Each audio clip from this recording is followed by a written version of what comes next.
안녕하세요. 요리 좀 하는 여자, 대기업 좀 다니는 여자. 그러나 지금은 새 아이를 키우는 워킹맘이며 김밥을 마는 케이트 분식당 강경희입니다. 저는 소위 말하는 좋은 부모 잘 만나 강남에서 태어나고 자랐으며 일본과 미국에서 요리 공부를 하고 미국에서는 세계 3대 유명 요리학교 르 꼬르동 블루라는 곳을 졸업했습니다. 3개 국어를 하는 해외 유학파에 제가 27살에 한국으로 돌아와서 얻은 첫 직장은 파크 하얏트 호텔의 파티시였습니다. 새벽 4시에 출근을 하고 계란 30판을 깨면서 차가운 계란 안에 손을 넣고 흰자와 노른자를 분리하면서 제 손은 얼어붙는 줄 알았어요. 그래서 매일 밤 부모님께 가면 투덜거렸어요. 그렇게 3일째 근무하던 날 저희 아버지가 전화 한 통이 걸려와요. 그래서 저한테 할아버지 위독하시니까 빨리 집으로 오라고. 그래서 저는 부랴부랴 달려갔거든요. 그래서 빨리 광주로 내려가자고 하니 저희 아버지께서는 이런 말씀을 하셨어요. 할아버지 위독하신 건 다 뻥이야. 그 호텔이 아무리 잘났다 해도 너는 거기서 계란만 깰 애가 아니야.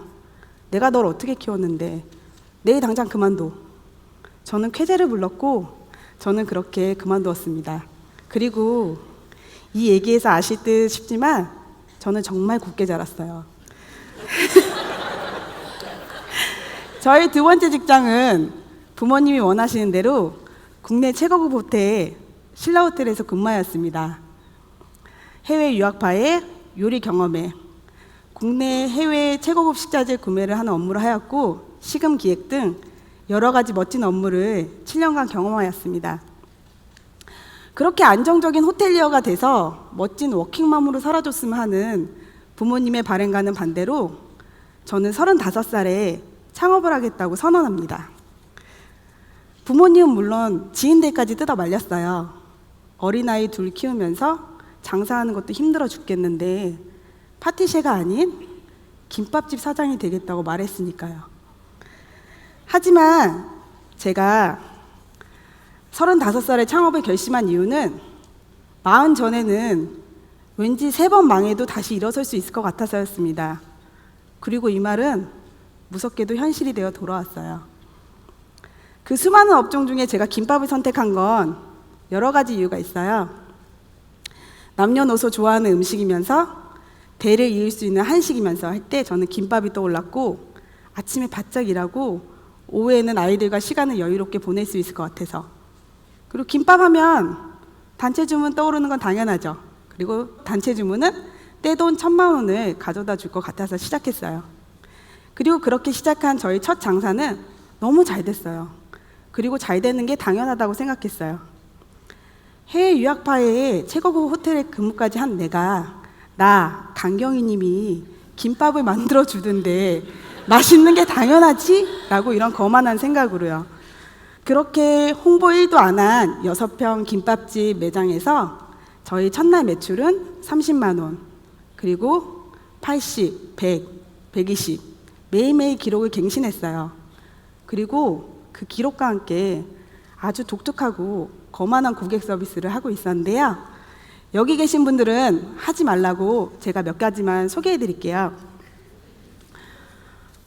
연세 있으신 고객님께서 아니 여긴 김밥이 왜 이렇게 비싸 이러면 그러면 저 지하 가서 싼 거 드세요 라고 정말 이렇게 손가락질하면서 얘기했어요. 그리고 밖에 손님이 줄 서서 기다리는데 저도 아이를 키우지만 아이 데리고 오신 손님이 너무 천천히 먹더라고요. 그래서 저희 이모한테 이모 쟤 빨리 꺼지라고 그래요 이렇게 얘기를 했는데 이모가 못해서 제가 가서 손님 그만 드시고 좀 빨리 나가 주실래요? 밖에 지금 줄 서 있으니까요. 그래서 그 손님한테도 그렇게 친절히 안내해 드렸습니다. 그리고 김밥 한 줄 매장에서 먹어도 돼요? 라고 이렇게 묻는 손님한테 사실 저 그때 단체 주문하고 있었거든요. 그래서 떼돈 들어오고 있는데 한 줄은 좀 짜증 나잖아요. 그래서 안 돼요 이렇게 얘기했는데 약간 뒤도 안 돌아보고 얘기했더니 손님이 약간 불만스러운 표정을 나가셨어요. 그래서 아이씨 꺼져 나가 너 딴 거 필요 없어 했는데 그게 문이 닫히기 전이어서 그 손님이 들었어요. 그래서 큰 소리로 된통 싸웠습니다. 이러한 태도와 말들이 쌓이다 보니 제가 내뱉은 불운이 불행으로 다가왔습니다. 지금은 말이 사람의 운명을 결정하는 것 같다고 생각합니다. 제가 사업으로 했던 불행했던 말 중에 하나는 이건데요. 내 김밥 세상에서 제일 맛있어. 압구정 리김밥? 바르다 김선생? 걔네 내 옆에 와도 괜찮아. 내게 제일 맛있으니까. 3개월 뒤에 이 말은 현실이 되었고 정말 1개월 차이로 이 두 곳은 제 옆에 오픈합니다. 저의 매출은 급락했고 저는 너무 분했고 그리고 직원을 쓸 수 없어서 쉬지 않고 일한 탓에 저는 뱃속의 아이, 셋째 아이를 유산하게 됩니다. 그리고 몸조리도 못한 채 3일 만에 또 나와서 일하고 그리고 또 2번의 유산. 너무 슬펐고 모든 건 다 그들 탓이었어요. 하지만 아직도 떼돈 욕심이 남아있어서 저는 2번째 가게를 오픈합니다. 친구가 차린 즉석떡볶이집이 대박나는 거 보고 저는 상권 분석 1도 하지 않은 채 삼성동 술집이 즐비한 먹자골목에서 즉석떡볶이집을 오픈합니다. 분식 장사가 어울리지 않을 그 골목에서 당연히 잘 될 리가 없겠죠. 그리고 그곳의 350만 원의 월세는 제게 지옥처럼 다가왔습니다. 그 당시 제 월 수입은 50만 원. 저는 너무 버티기 힘들어서 1억 5천만 원의 손실을 보고 정리합니다. 이렇게 연이은 2번의 실패는 저한테 우울증을 선물했고요. 하지만 그때 제 뱃속에는 그렇게도 원하던 셋째 아이가 있었습니다. 하지만 저는 너무 힘들었기에 그 아이에겐 해서 안 될 말을 해요. 그동안 다른 아이들은 쉽게 나를 떠났는데 너는 왜 끈질기게 나한테 붙어있니? 난 너를 키울 자신이 없는데. 어려운 상황에도 불구하고 청천벽력 같은 소식도 들려옵니다. 아이의 뇌신경이 끊어져서 발달장애가 올 수도 있다고 그렇게 병원에서 말씀했어요. 왜 나쁜 일은 한 번에 찾아오는지 원망도 많이 했지만 제가 할 수 있는 건 기도밖에 없었습니다. 살려달라고, 제발 그렇게 안 되게 해달라고, 한 번만 기회 주시면 정말 열심히 살겠다고. 다행히 아이가 태어났는데 기적같이 건강했습니다.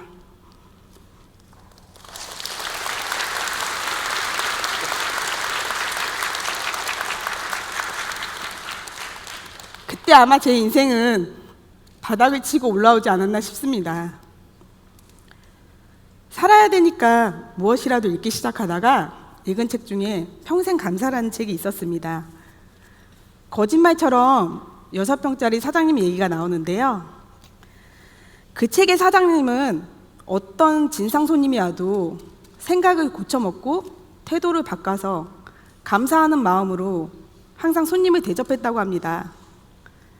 저도 그걸 읽고 태도와 마음을 고쳐먹고 열심히 하겠다는 다짐을 했어요. 장사라는 것이 참 사람 우습게 만들죠. 해외 유학파에 강남에서 잘 자란 집안의 인재가 2,000원짜리 테이크아웃 커피를 마실 수 없게 되고 일 끝나고 따뜻한 족발 먹고 싶은데 차갑고 딱딱한 족발을 먹을 수밖에 없게 만들더라고요. 그래도 새 아이의 엄마니까 먹고 살아야 하니까. 그리고 제가 제일 좋아하고 잘하는 건 음식을 만드는 거니까 저는 다시 3번째 도전을 시작합니다. 저를 그렇게 믿어주시고 지지하시던 저희 아버지는 예전에 너는 계란깨래가 아니야 라고 말씀하시는 아버지는 이제는 네가 콩으로 매줄 쓴다 해도 안 믿는다고 실망감까지 나타내셨어요. 부모님의 후원 없이 대출이랑 마이너스 통장 탈탈 털어서 40년 된 낡은 상가 지하 1층에 아무도 오지 않는 그런 눈에 띄지 않는 그런 곳에서 책에 나오는 6평보다는 약간 큰 10평 남짓에 그곳에서 제 4번째 가게가 시작됩니다. 내가 할 수 있을까? 라는 두려움이 있었지만 내가 누군데? 야, 나 강경이야. 난 꼭 재기할 거야. 난 꼭 해낼 거야. 라는 생각으로 하루하루 손님을 대하기 시작했습니다. 1층에 있는 김밥집도 많은데 굳이 저를 찾아주시는 손님들을 위해서는 내가 가진 노하우, 나의 혼을 담은 김밥을 만들어서 선물하자는 마음으로요. 맛, 품질, 책의 사장님처럼 감사하는 태도까지 갖췄는데 그렇다고 기적같이 손님이 올 리는 없겠죠. 2년 전 제1 매출은 8만 원이었습니다. 전 너무 두려웠어요. 또 망할까 봐요. 그래서 저는 기다리지 않고 서울 시내 어딘가에 있을 제 손님을 한번 찾아 나서야겠다고 생각을 했어요. 그래서 저는 이런 방법들로 재기를 노렸습니다. 김밥을 이용한 수제 도시락을 개발했어요. 남들과 차별화되는 메뉴를 개발해야 됐고 내가 뭘 잘하지 잘 곰곰이 생각을 해봤더니 저는 이전에 요리 좀 배운 여자잖아요. 그래서 저는 샌드위치, 과일, 샐러드 등등 그래서 김밥을 중심으로 한 수제 도시락을 개발했어요. 근데 도시락은 막상 개발했는데 마케팅을 어떻게 해야 되는지 몰라서 판로를 찾지 못해 저는 직접 발로 뛰었어요. 그리고 손님한테 2분만 시간을 달라고 한 뒤 말씀드렸어요. 4,500원짜리 김밥 드실래요? 아니면 1,500원 더 내시고 샌드위치, 김밥, 과일 이거 도시락 세트 드실래요? 행사 있을 때 연락 주세요. 제가 예산에 맞게 샐러드, 유부초밥 이렇게 메뉴 조합해서 도시락 예쁘게 만들어 드릴게요. 연락처 주시면 제가 샘플 단가랑 사진 보내드릴게요. 90% 이상은 이 세트를 선택하셨고 김밥만 파는 줄 알았던 제가 도시락까지 파니 주문 빈도도 늘어나고 주문 금액도 늘어났습니다. 그리고 또 저는 정해진 아침 오픈 시간을 없앴어요. 제가 장사를 하면서 제일 많이 받았던 질문 중 하나가 아침 몇 시에 오픈하세요? 라는 질문이에요. 이전에 저는 새벽 5시에 50주를 준비해달라는 손님한테 단칼에 거절하고 전화를 끊고 이렇게 말했어요. 아이씨, 새벽 김밥 50주 해가고 새벽잠 깨우고 난리야. 하지만 2번 망하고 나니 같은 질문에 이렇게 대답했어요. 몇 시에 오픈하는지 시간을 정확히 안 알려드렸어요. 왜냐하면 주문을 못 달까 봐요. 그래서 반문했어요. 몇 시에 필요하세요? 알겠어요. 5시에 50줄 해드릴게요. 그리고 새벽 3시에 일어나서 엄마 나가지 말라고 발목 붙잡는 내 아기를 발로 정말 이렇게 탁탁 털면서 떼어놓고 한 줄 한 줄 이런 마음으로 만들었어요. 오늘 내 김밥 드시는 손님 중에 1명만 걸려라. 그리고 그 손님이 50명 제발 데려와라. 이런 정성과 바람이 닿았는지 저희 새벽 주문하시는 고객님이 늘어났고 송파뿐만이 아니라 서울 시내 전역에서 주문이 들어오기 시작했습니다. 때로는 장지에 가는 차에 실으려고 새벽 3시에 나와서 일하고 겨울 폭설이 내리던 날 아침 배달하다가 차 사고 나서 350만 원 견적도 나오고 하지만 이런 노력들이 쌓이다 보니 손님들은 저한테 비용을 지불하는 것 외에도 이런 말들을 하기 시작했어요. 이런 이른 시간에 맛있는 음식 먹을 수 있게 해줘서 고맙습니다 라고요. 그리고 저희 일 매출은 일 8만 원에서 최고 기록 625만 원, 2년 전 월 매출 400만 원에서 10배 가까이 뛰어 올랐습니다.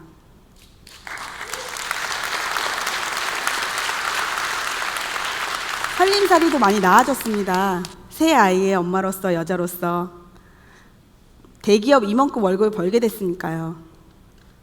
시작할 때 떼돈을 벌겠다는 꿈이 한참을 돌아서야 이루어진 것 같습니다. 가게 2번 날리고 아이 3번 유산하고 돈도 날리고 손님과 싸우고 장애가 될 뻔했던 아이가 건강하게 태어나고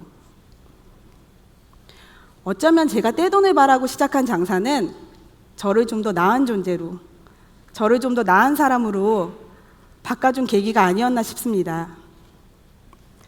마지막으로 제가 말씀드리고 싶은 저를 좀 더 나은 존재로 바꿔준 떼돈을 바라고 시작한 장사의 비밀 두 가지인데요.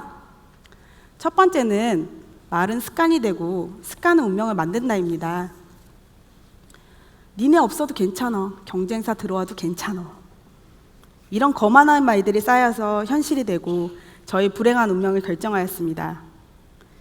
이전에 저는 노력 1도 하지 않은 채 남들을 부러워하고 시기하면서 나도 쟤처럼 되고 싶어, 돈 벌고 싶어 이런 바라기만 하는 말 습관이 있었다면 지금의 저는 짜증나기 힘든 상황이 와도 난 해낼 거야, 난 할 수 있어 이렇게 긍정과 확신을 가지고 말합니다. 저는 오늘 이 세바시 무대를 지원하면서도 19년도 사이다데이 세바시의 주인공은 내가 될 거야 라고 말하고 확신하고 생각했더니 정말 이루어져서 이 자리에 있습니다.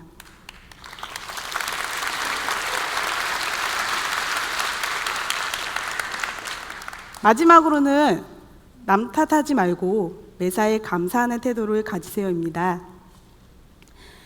남 탓을 하면 불만 섞인 말들이 쉽게 나오는데 말은 운이기에 부정적인 상황이 일어나기 마련이에요. 저는 이제 힘든 일이 일어나도 감사하다고 말합니다. 왜냐하면 이 힘든 일 다음에는 기쁜 일이 꼭 올 거라는 설레는 마음으로요. 사람은 매번 매순간 힘들 수 없다는 걸 제 경험에서 깨달았습니다. 고생 끝에 낙이 온다라는 말이 있듯이 힘든 일 다음에는 꼭 우리에게 기쁜 일이 기다리고 있습니다. 이전에 저에게 장사란 것은 손님들이 비용을 지불하고 저는 그저 음식을 판매하는 것이라고만 생각했다면 지금은 제가 손님을 대하는 태도와 감사하는 마음까지 판매하는 거라는 걸 깨달았습니다. 저는 이걸 깨닫고 나서는 매일 아침 감사하는 마음으로 하루를 시작합니다. 오늘도 이런 인사를 드리고 이 자리에 섰어요. 매일같이 저희 직원들이 무사히 출근해줘서 감사합니다. 배민 아카데미에서 이런 멋진 기회 주셔서 감사합니다. 오늘 큰 실수하지 않고 세바시 무대 마무리할 수 있게 해주셔서 감사합니다. 여기까지 제 이야기 경청해 주셔서 정말 감사합니다. 감사합니다.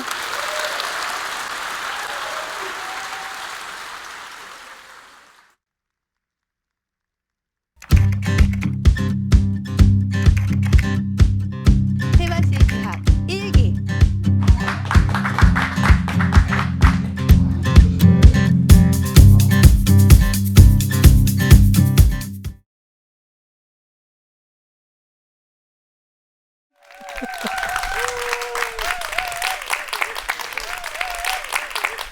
안녕하세요. 저는 경기도 강명시 하안동에서 하안사거리에서 만두요리 전문점을 19년째 운영하고 있는 이종택입니다.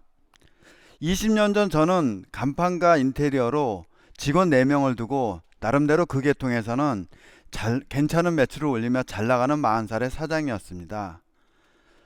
그러던 어느 날 대기업 협력업체로 강남 코엑스에서 전시하는 부스 실내공사에 참여했다가 저의 실수로 손해를 보고 자의반 타의반으로 폐업하게 되었습니다.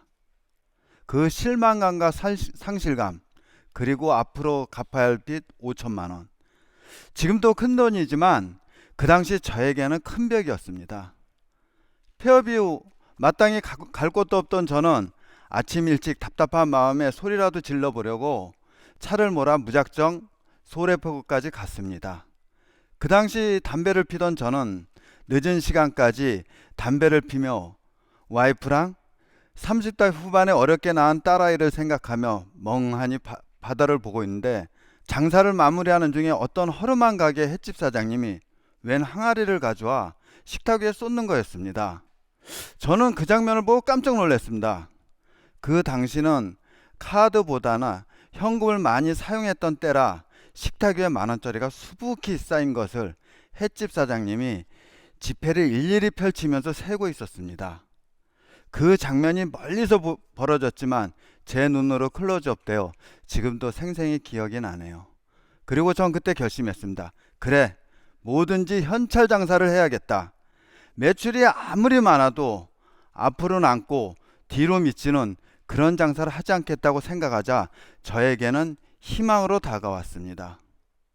그리고 체면이고 뭐고 친척분의 소개로 성남의 유명한 손만두 맛집에 저녁 3시간씩 한 달 60만 원을 받고 주방 설거지 알바를, 물론 액수는 적었지만 경험을 쌓으려고 열심히 배우며 일했습니다. 지금이야 길이 좋아 강명시에서 성남시까지 40분이면 가지만 20년 전에는 1시간 20분 정도 걸렸던 것 같습니다. 이런 저를 누구보다 큰형님같이 챙겨주시던 사장님이 젊은 사람이 열심히 사는 모습이 이뻤는지 1년쯤 지나 그 귀한 만두 레시피를 가르쳐 주셨습니다. 그 당시 너무 감사해요. 없는 살림에 김치 냉장고를 선물했던 기억이 나네요.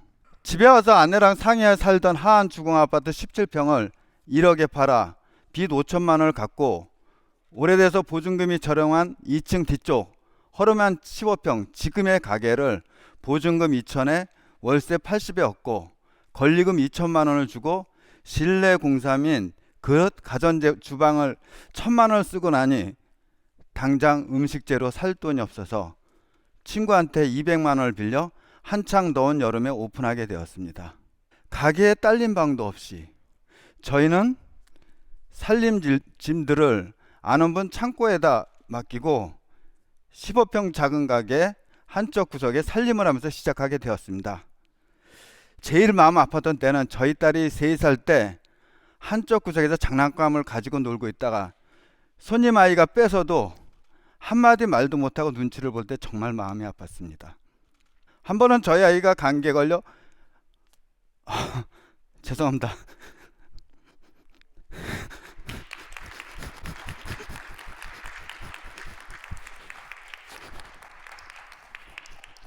제가 장사하면서 절대 안 운다고 그랬는데 요즘 드라마만 봐도 울고 아마 나이가 들어 갱년기가 왔습니다. 죄송합니다.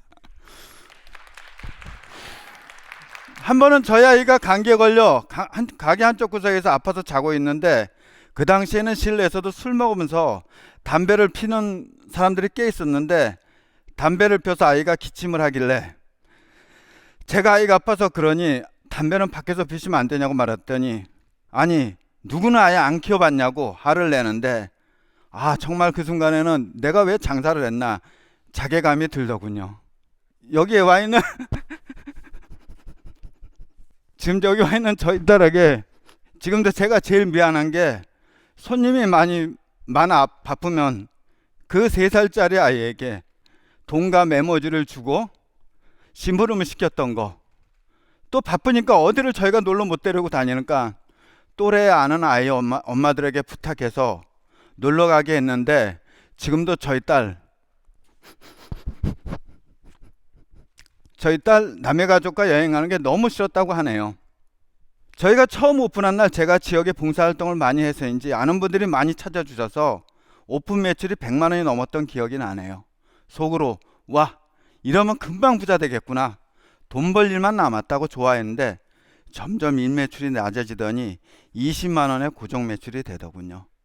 이렇게 2달이 되자 유학교육과 나와 유치원 선생을 했던 와이프가 어디서 중국집 철방을 가지고 오더니 장사가 안 되니 자기가 배달해야겠다고 하더군요.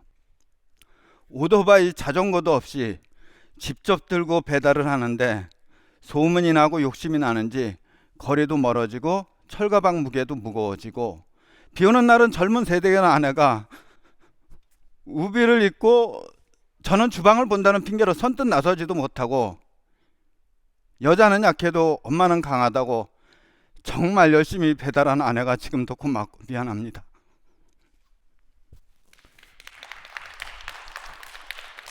그러던 중 옆가게 중국집 사장이 저에게 형수님 배달 못하게 말리라고 자기들도 오토바이 타고 계단만 오르는데도 손목이 아픈데 저러다 인대 다 나간다고.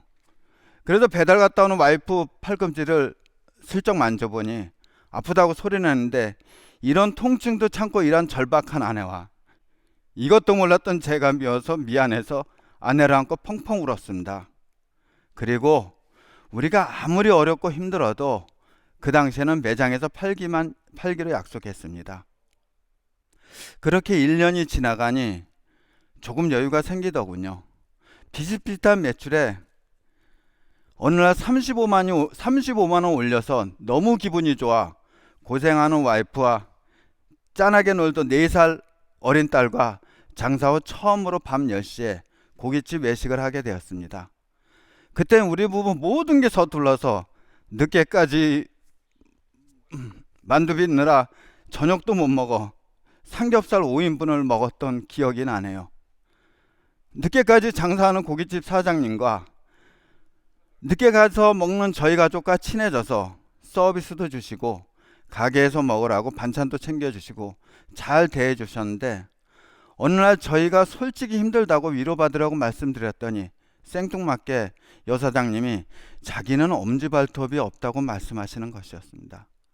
편하게만 보이던 사장님 내가 나중에 알았지만 낮에는 워낙 손님이 몰려 반찬은 나른데 걸기적거린다고 여사장님이 손수 반찬 재반을 나르다 보니 엄지발가락에 힘을 주어 발톱이 빠진다는 것이었습니다. 그리고 저희한테 본인들도 고깃집을 없이 시작해서 정말 열심히 해도 힘들었는데 없는 사람은 3년만 몸으로 뛰면서 미쳐보라고, 그러면 어느새 본궤도에 오른다는 말씀에 전 충격과 희망이 보였습니다. 그래, 나도 정말 3년만 몸으로 뛰어보자. 아니 3년만 미쳐보자. 그 다음 날부터 새벽에 영등포 야채시장에 직접 가서 신선한 재료로 만두속과 육수를 만든다는 저와의 약속으로 누구보다 일찍 갔습니다. 매일 새벽 4시 30분에 미리 절인 20포기 배추를 큰 도마에 넣고 양손에 중국집 칼로 다지니 이 소리가 새벽이라 크게 울렸나 봅니다. 가게에서 조금 떨어진 동네 시장 상인분들이 어디서 매일 다듬이 소리가 들리는 줄 알고 새벽에 불 켜진 저희 가게 2층을 보고 찾아와 이간경을 보고 입소문을 내줘 고깃집 사장님 말씀대로 본궤도에 오르고 순식간에 알려지게 됐습니다.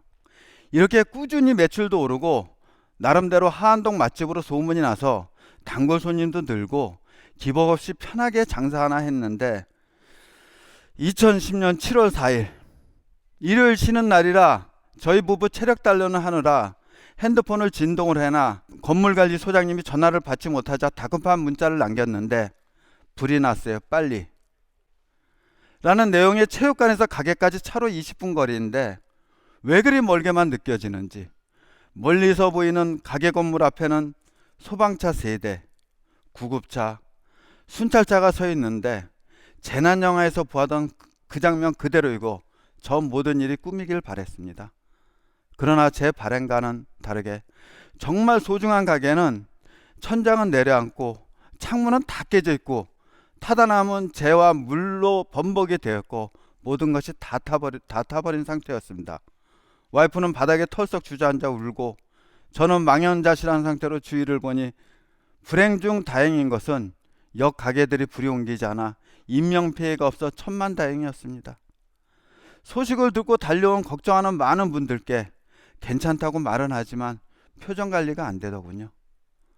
방화인지 실화인지 국가수에 조사하는 2주 동안은 손을 대면 안 된다는 말을 듣고 모든 일이 귀찮아 모든 것을 놔두고 집에 와 옷도 안 갈아입고 거실에 누워 있는데 더욱 절망적인 것은 저희 가게 화재보험이 6월 말로 끝났는데 불과 며칠 미루다 보니 보험도 안 되고 정말 모든 게 무기력해지려고 할 때 몇 년 전 큰 슬픔을 겪어 저희가 위로해주던 제 딸 초등학교 친구 아빠가 찾아와 힘겹게 문을 열어줬더니 한 손에는 우황청심환, 한 손에는 도시락을 들고 부부가 함께 왔습니다.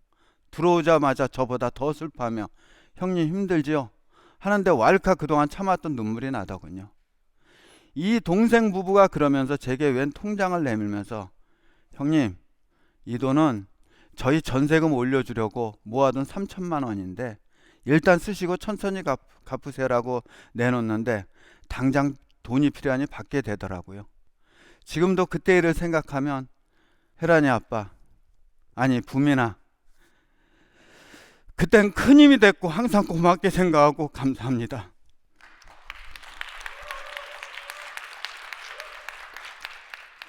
빠른 시일 안에 꼭 일어나 다시 뵙겠다는 글과 거래처 분들을 위해 제 핸드폰 번호를 가게 한쪽 구석에 적어놨는데 저의 가게를 모르고 방문했다 식사도 못하고 돌아가시는 분들이 하루에 6, 7통의 격려와 응원 문자가 오더군요.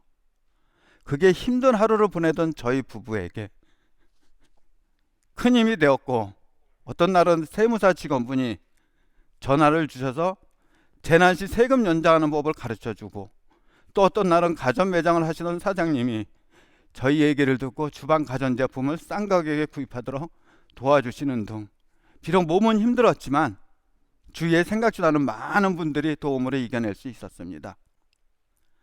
제가 이렇게 19년 장사하면서 샤스, 만두파동, 중국산 김치파동, 신종플루, 또 뭐가 있을까요?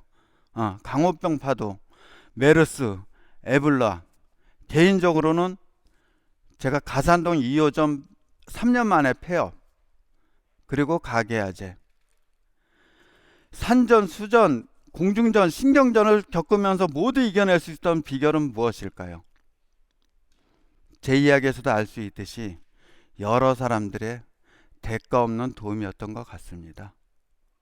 이 자리를 빌어 너무 어려웠던 저를 일으켜 세워준 많은 분들 감사하고 고맙습니다.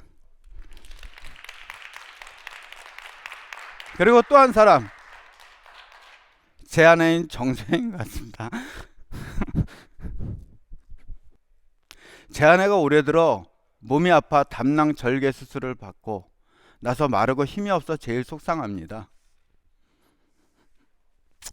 8월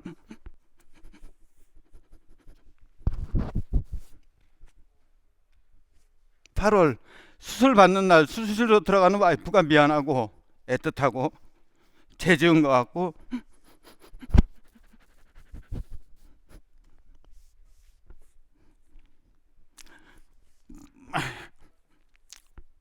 많은 생각이 들더군요. 제가 고생을 안 시켰으면 당당히 힘내자, 파이팅 그럴 텐데 장사하면서 고생만 시켜서인지 얼굴 보기도 미안하고 속상하고 걱정되고 죄 지은 것 같고 정말 많은 생각이 들더군요.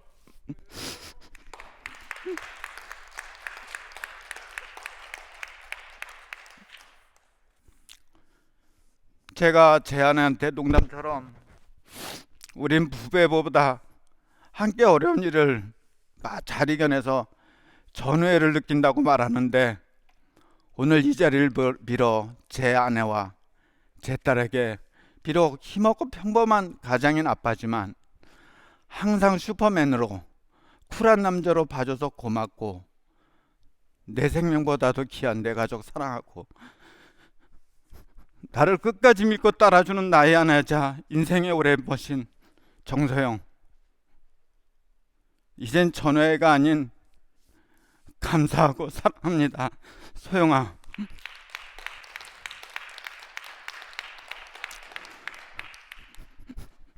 끝으로 많은 분들이 이 무대에서 성공 스토리를 이야기하는데, 저는 오늘 디켄에서 힘들게 살아가시는 분들께 저희 부부가 절박했던 시절이 이 어려운 시기에 위로가 되고 힘이 되기를 바라기에 솔직히 창피하기도 하고 숨기기도 쉽지만 용기를 내서 다 말씀드렸습니다.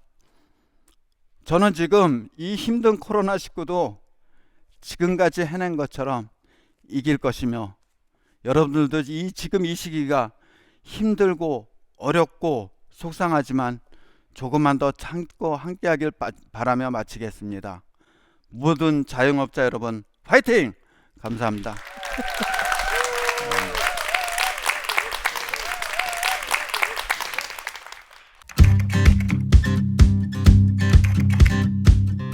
테마실기학 1기.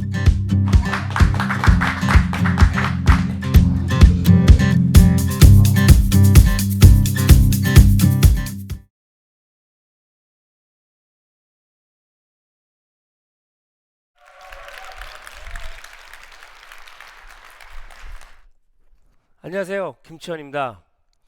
저는 한식을 기반으로 외식 사업을 하고 있습니다. 사실 어릴 적 꿈이 요리사이거나 음식을 전문적으로 공부하지는 않았습니다. 대학 다닐 때는 체육을 전공했고 졸업 후에도 줄곧 트레이너나 체육과 관련된 일을 했었습니다. 지금 제가 옷을 오늘 날씨가 추워서 이제 두꺼운 옷을 입어서 그러는데요. 사실 옷을 벗으면 몸이 굉장히 좋습니다. 제가 헬스 코치 시절 때 알게 됐는데요. 운동하는 대부분의 사람들이 하는 실수가 있습니다. 전체적으로 근육이 골고루 균형 있게 발달돼야 멋진 몸이 되는데요. 그러려면 자신한테 약한 근육을 키워야 됩니다. 그런데 대부분의 사람들은 약한 근육의 운동을 할 때 자기가 들 수 있는 무게만큼 한다는 겁니다. 많은 개수를 수십 세트의 운동을 해도 근육이 잘 성장하지 않고 몸의 변화는 크게 일어나지 않습니다. 왜냐하면 근육은 힘쓴 만큼 강해지거든요. 그러니까 사실은 약한 근육을 키울 때는 오히려 더 무거운 무게를 들어야 한다는 겁니다. 그런데 사는 것도 사업도 마찬가지 같습니다. 어렵고 힘들수록 더 세게, 더 강하게 저항해 보는 겁니다. 그러면 삶의 근육도 더 강해지더라고요. 제가 고등학교 때 아버지 사업이 힘들어져서 크게 실패하시게 됩니다. 어렸을 때부터 줄곧 운동을 해왔고 운동선수로서 좋은 대학에 체육특기생으로 입학하는데 큰 문제가 없어 보였습니다. 하지만 돈이 많이 들었던 운동은 집안 형편이 어려워지면서 중도에 그만둬야 했고 사춘기 시절이었던 저는 굉장히 큰 충격을 받고 집도 아주 작은 곳으로 이사하게 됐습니다. 한 번도 겪어보지 못한 절망적인 시간들이 찾아왔습니다. 명문고였던 제 친구들의 대부분은 좋은 환경에서 대학 진학도 걱정이 없었지만 저는 당장 제 생계에 대한 걱정을 해야 했고 많은 방황을 했지만 다행히 나쁜 길로 빠지진 않았고요. 천성이 노력을 많이 하는 형이라 못하던 공부까지 해서 운 좋게 어렵게 한 체육 대학에 입학할 수 있었습니다. 그때부터 아마 제 인생은 노력을 하면 희망이 생길 수 있다라는 걸 처음 느낀 것 같습니다. 대학 다닌 동안 한 번도 안 해본 알바가 없습니다. 학비와 생활비를 벌기 위해서 트레이너로 일했고 여름엔 캐리비안 베이 같은 안전 요원 같은 일도 하면서 학자금 대출도 갚아나갔죠. 그러다가 대학 졸업 후에 평소 롤 모델이었던 한 선배를 만나게 됩니다. 정말 멋있는 선배였어요. 저처럼 잘생기고 운동도 잘하고 일찍 성공해서 돈도 많이 번 모든 게 완벽한 선배였습니다. 이 선배가 헬스클럽을 운동하다가 추가로 삼겹살집을 오픈하는 사업을 하게 됐는데요. 그때 트레이너로 일하던 저에게 운동보다는 외식업이 더 비전이 좋다, 더 전망이 좋다라며 같이 일해보고자 하는 제안을 하게 됩니다. 그게 저와 식당과의 운명적인 첫 만남이 되었습니다. 저는 식당의 모든 시스템을 알고 싶었고 힘들었지만 재밌었습니다. 15년 전 식당만 해도 환경이 굉장히 열악했고 직원들은 늘 안전이나 그런 위험에 노출돼 있었습니다. 육절기에 손이 들어가서 크게 손이 다치기도 하고 파절이 기계에 손이 들어가서 이 팔을 넣으면 이 파체가 되오는 그 파절이 기계에 손이 들어가서 손을 심하게 다치는 동료 직원도 옆에서 함께 일하는 그런 일들이 많았습니다. 그런 사고들은 저한테도 예외가 아니었는데요. 제가 스쿠터를 타고 냉면 배달을 가던 중에 차와 충돌해서 사고가 납니다.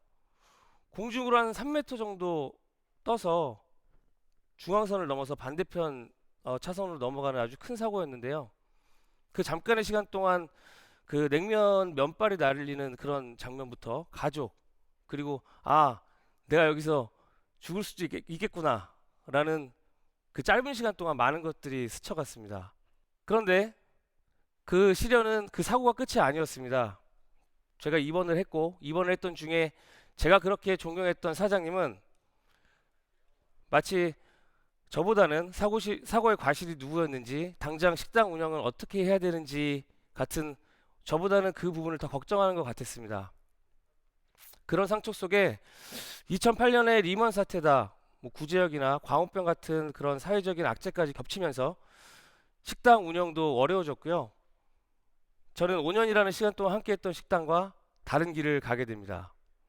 나이 30살에 졸지에 백수가 됐습니다. 30대였던 저는 학생 때의 시련보다 그 무게가 더 무겁게 다가왔고요. 그렇지만 제가 또 타고난 노력형이라 다시 마음을 잡고 나만의 식당을 만들기로 결심을 합니다. 가진 돈은 없었지만 조그맣게 시작해보자 했고 식당을 운영하는 것은 저한테 약한 근육과도 같았습니다. 단순히 창업하는 건 누구나 할 수 있지만 제대로 하는 건 정말 어려운 일이었습니다. 그래서 동네 고깃집에 불판 닦기로 다시 취직을 했습니다. 식당은 위치가 가장 중요하다고 생각합니다.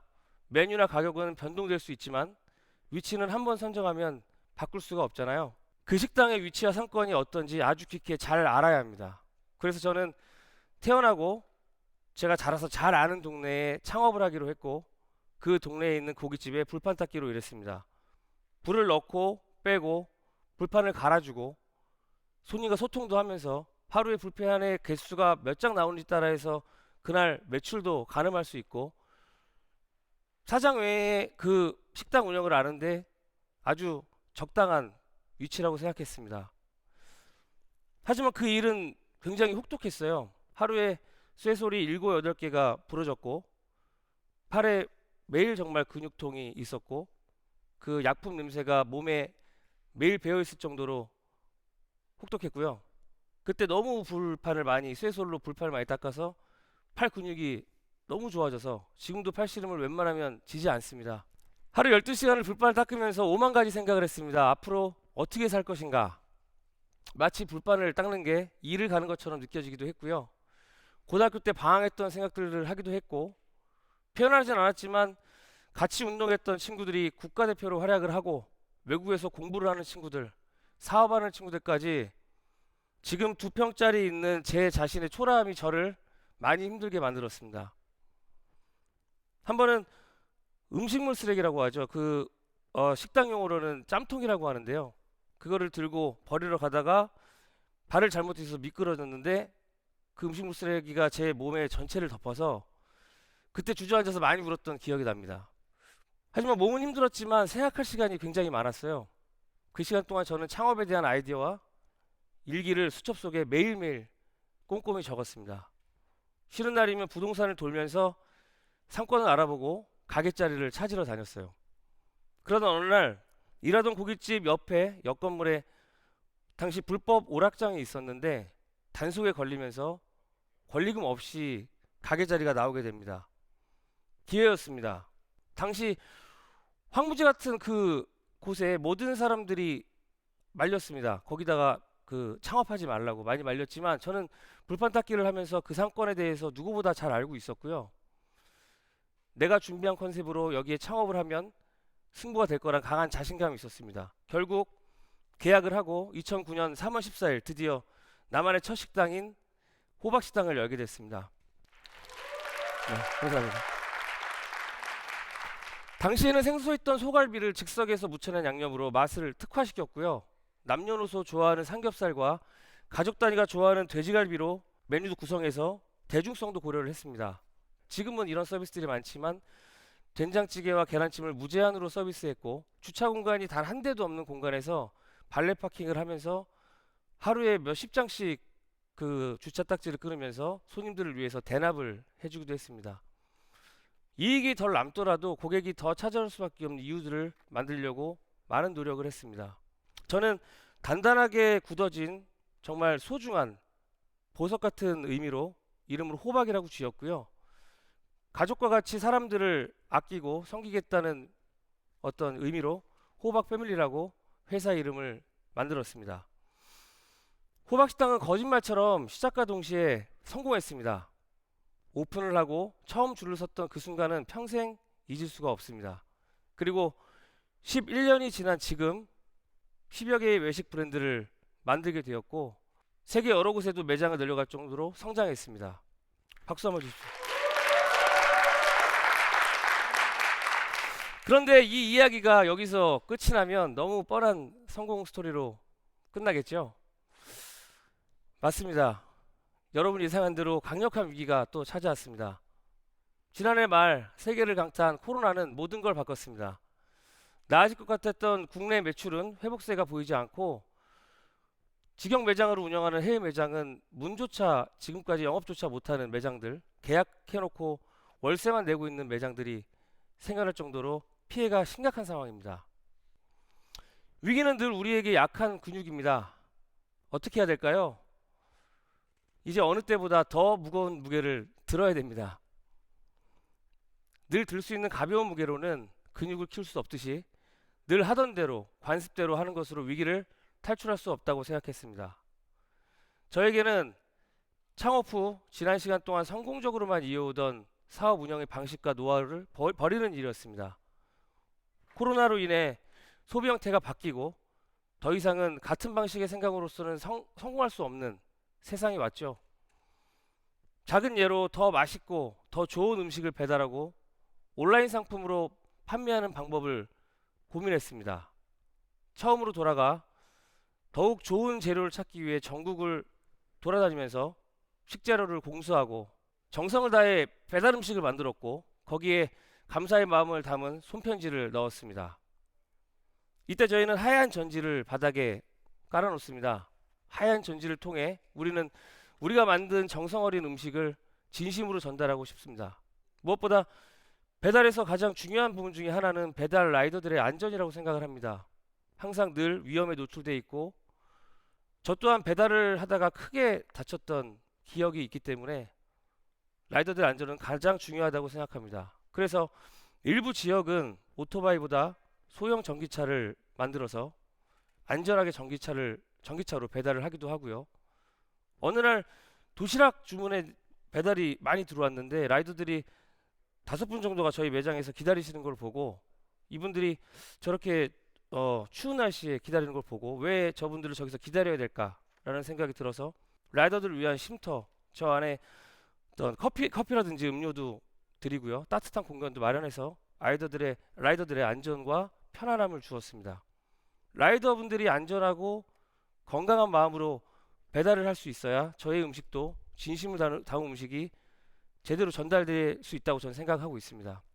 그 외에 HMR이나 밀키트 제품도 개발을 해서요. 온라인을 통해서 유통을 하고 있고요. 이런 노력들이 통했기 때문일까요? 완벽하진 않지만 감사하게도 매출이 회복해 가고 있고요. 코로나라는 이 안개 속에서 저희만의 질서를 잡아가고 있습니다. 처음부터 외식업에 대한 원대한 목표가 있지는 않았습니다. 저는 한 개의 식당도 제 식당을 가지는 것이 꿈만 같았던 일이었는데 성장하면서 직원들을 만나게 되고 그 직원들이 그 한 개의 매장으로서는 되지 않기 때문에 다음 매장을 내게 되고 또 그들과 함께하는 성장하는 과정 속에서 새로운 브랜드를 런칭하게 되고 외식 기업으로서 함께 꿈꾸는 회사가 되었습니다. 많은 실패도 경험했어요. 지금은 없어진 식당, 추억 속의 식당 그런 브랜드도 많이 있지만 이렇게 우리 구성원들과 함께 도전을 해나가고 있습니다. 위기는 항상 찾아옵니다. 제가 고등학교 때 집이 어려지지 않아 부모님께 기대만 있었다면 2008년 직장을 잃고 그런 사고가 나지 않고 그런 아픔이 없었다면 창업할 수 있었던 기회가 없었을 거고요. 이번 코로나가 아니었다면 그동안의 성공 방식이 도취돼서 현실에 안주하고 더 큰 변화와 도전으로 미래를 준비할 수 있는 계기가 없었을 것입니다. 제 이야기를 통해서 전달하고 싶은 단 하나는 어렵더라도 조금만 더 무거운 무게를 들자는 겁니다.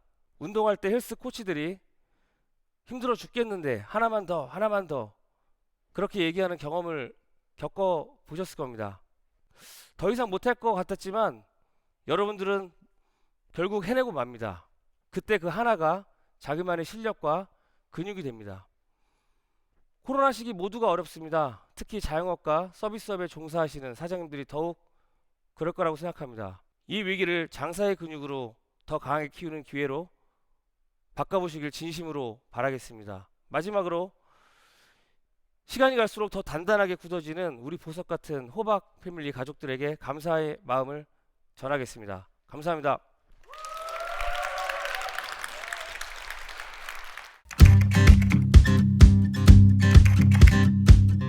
테마시 탑 1기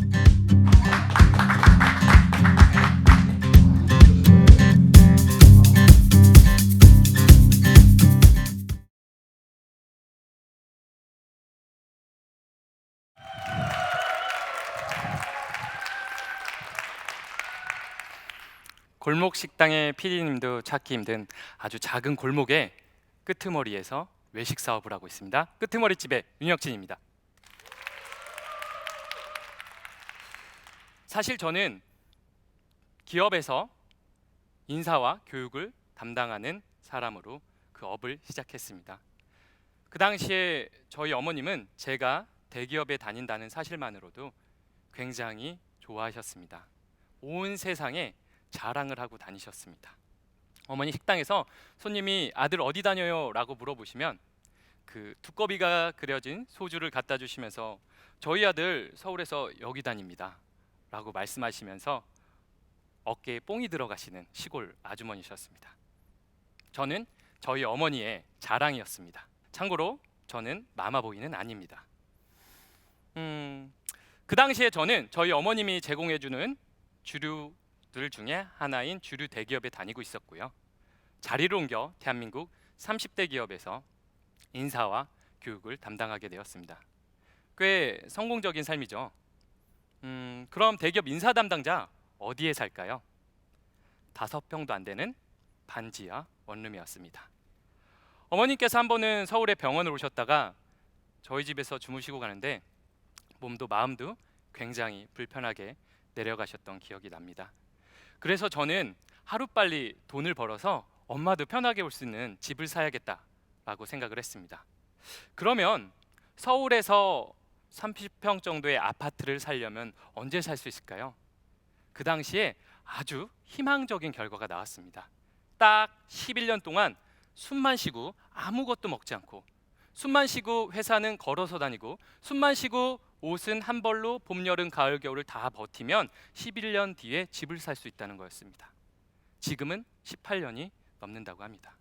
그때 느꼈던 충격과 공포는 아직도 잊혀지지가 않습니다. 얼마나 제가 반지하를 탈출하고 싶었으면 저희 가게의 첫 명함에 나도 돈 벌어서 지상에 살고 싶다라는 저의 목표를 적어 놓았습니다. 대기업 다녀서는 11년이 지나도 집도 못 사네, 숨만 쉬어야 집을 사는구나 하는 생각은, 내 인생은 어디지? 나는 누구일까? 엄마가 좋아하시긴 하지만 회사를 그만두고 장사를 시작할까? 라는 생각을 했습니다. 물론 바로 제가 장사를 시작하려고 했던 건 아닙니다. 어머님이 그렇게 좋아하시던 회사인데 제가 회사를 바로 그만뒀겠습니까? 사실 주말에 아르바이트도 해보고 해봤지만 감당이 되지 않는다는 것을 깨달았습니다. 그래서 회사를 그만둬야겠다는 생각을 했을 때 어머님이 슬퍼하실 모습이 계속 머릿속에 그려지는 겁니다. 그래서 어머님이 너무 슬퍼하면 안 되니까, 정말 슬퍼하시면 안 되니까 어머님 몰래 회사를 그만두게 되었습니다. 어머니 피가 흘렀는지 음식 장사를 하게 되었습니다. 제가 외식업을 하게 된 이유는, 첫 번째 이유는 제가 먹는 것을 굉장히 좋아했고요. 두 번째 이유는 여러분 못 믿으실 수도 있겠지만 제가 인사 담당자, 교육 담당자 시절에 좀 웃기면서 잘했거든요. 그래서 그 당시에 신입사원 후배들이 저의 별명을 이수근이라고 불렀었습니다. 시간이 지나면 안 사실이지만 저의 외모 때문에 그렇다는 것을 알게 되었습니다. 이수근이랑 닮았나요? 닮았어요? 감사합니다. 저는 교육 담당자 시절, 그 이수근의 시절을 떠올리면서 고객들에게 재밌는 서비스를 제공하고 싶다라는 생각을 했고, 음식 장사에서 맛에는 한계가 있지만 재미와 서비스에는 전혀 한계가 없다는 생각을 하면서 차별화된 서비스를 제공하면 분명히 승산이 있을 거라는 생각을 하고 용기를 내어 회사를 그만두게 되었습니다. 그리고 시작한 저의 첫 사업은요, 마포구 성산동의 고가도로 밑에 아주 작은 감자튀김 가게 잼잼칩스였습니다. 재미를 기반으로 하다 보니까 손님들과 스피드 퀴즈를 하기도 했고요, 음악 퀴즈를 하기도 했고, 드라마 패러디 같은 것도 하기도 했습니다. 그런데 장사를 하면서 저에게 가장 힘들었던 건 어머님의 전화였습니다. 어머님의 전화가 걸려오면 바로 음소거를 해야 됐습니다. 매장의 음악 소리를 줄여야 했고요. 장사하는 아들이 아닌 회사 다니는 아들로 코스프레 해야 됐습니다. 한 번은 손님들이 너무 많아서 음악을 줄일 수가 없었습니다. 어머니가 전화 왔습니다. 아들 어디야? 회사지, 이 시간에. 음악 소리가 들리는데 엄마 요즘 회사에서 음악 틀어줘, 옛날이랑 달라 라는 연기를 해야만 했습니다. 그때 제가 연기를 너무 잘했는지 제가 박해일 닮았다고 사람들이 이야기를 하더라고요. 이수근에서 박해일만 돼도 여러분 장사 성공한 거 아니겠습니까? 그래서 박해일이 돼서도 여러분 저는 계속해서 장사를 해나가면서 제 꿈과 목표를 확인하게 되었습니다. 누구나 꿈은 있었고요. 저도 제 꿈 때문에 장사를 시작하게 되었습니다. 그리고 그 꿈과 목표를 이루고 싶었고 이루고 있습니다. 제가 제 꿈과 목표를 이룰 수 있었던 이유는요, 바로 목표 리스트 덕분입니다. 제가 21살 때 처음 썼는데요, 목표 리스트를 적고 그것을 보고 될 수 있을 거라고 상상하고 하다 보면 이루어질 수 있을 것 같은 환상이 있었던 것 같습니다. 그래서 21살에 거침없이 써내려간 저의 목표는 94가지였습니다. 첫 번째 목표는 무엇이었을까요? 여자친구 사귀기였습니다. 그 당시에 저는 모태솔로였습니다. 그리고 서울에 가면 비행기를 꼭 보고 싶다는 생각 때문에 김포공항에 가서 비행기를 보고 이렇게 어디에 간다 하는 목표들은 하나하나 쉽게 지울 수 있었습니다.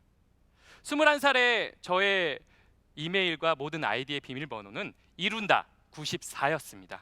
그리고 목표를 하나씩 이룰 때마다 그 숫자를 줄여나갔습니다. 그리고 그 숫자를 줄여나가는 재미가 인생의 굉장히 큰 행복이었습니다. 18년이 지난 지금 그 번호는 30번대에 왔습니다. 그런데 여러분, 저만 꿈이 있을까요? 저희 회사에서 저만 목표가 있을까요? 저와 함께 일하는 사람들도 그들의 인생에 꿈과 목표가 있을 거 아니겠습니까? 그들도 저처럼 11년 동안, 아니 18년 동안 숨만 쉬어가지고 아파트도 못 사면 안 되잖아요. 그래서 저는 직원들에게 지분을 나눠주기 시작했습니다.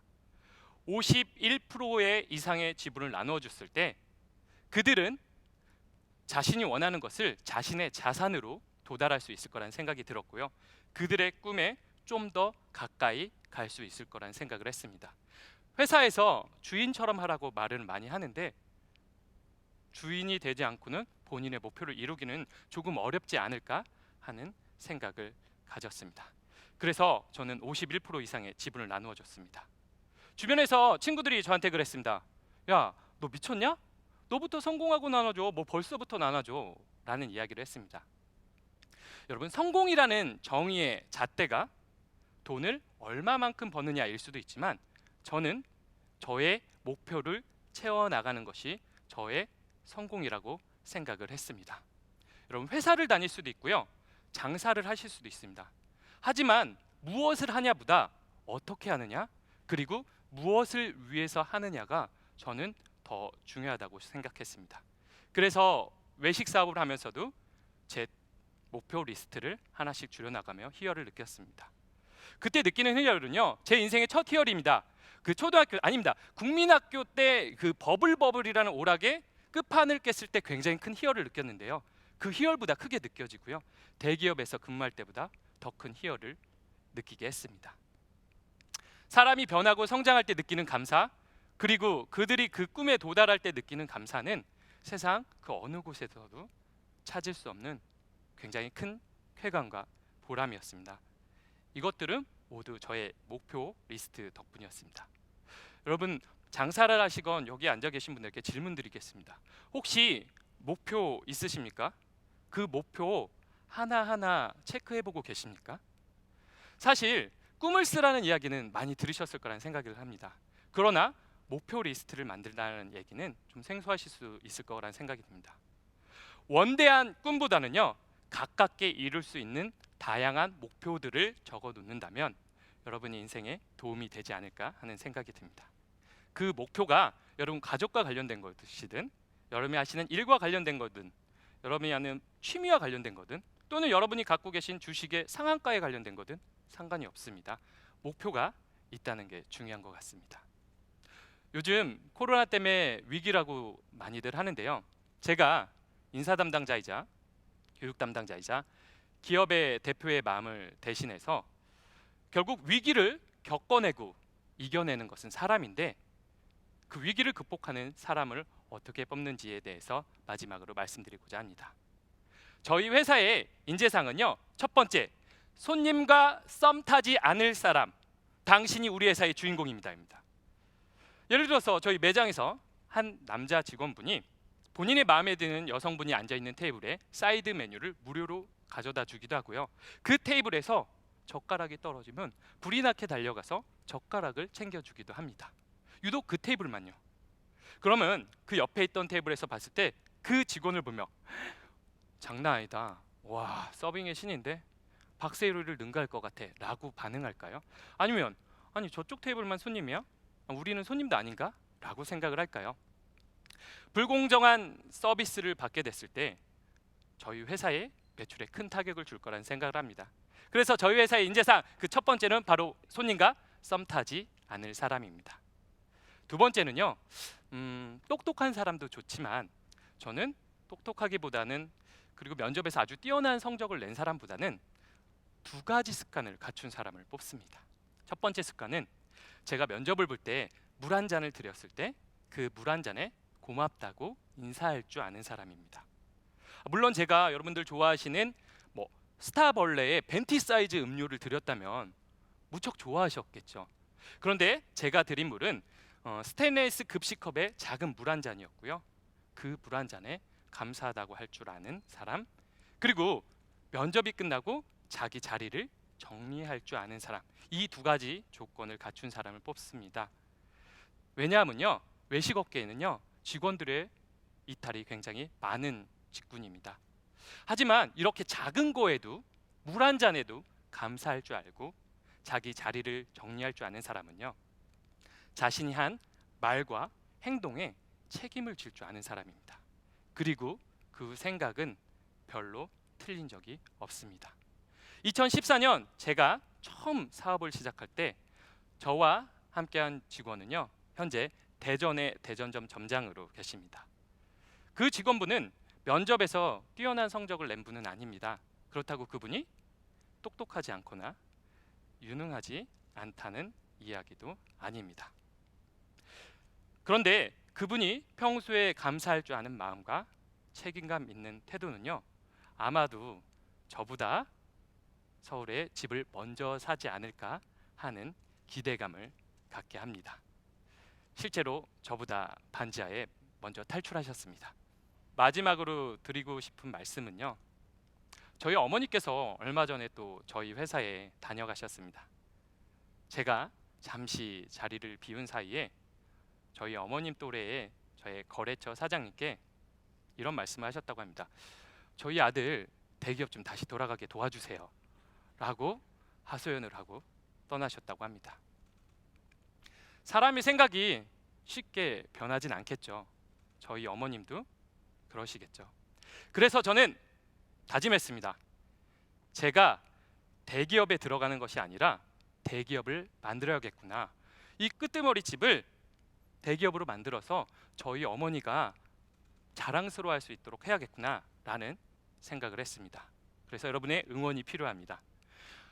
감사합니다. 근데 사실 제가 너무 큰 꿈을 꾸나요? 그럼 먼저 저희 어머니에게 대기업 연봉만큼 용돈을 드릴 수 있는 사업가, 이 목표를 오늘 저의 목표 리스트에 추가하도록 하겠습니다. 우리는 이 위기를 이겨낼 수 있습니다. 감사합니다.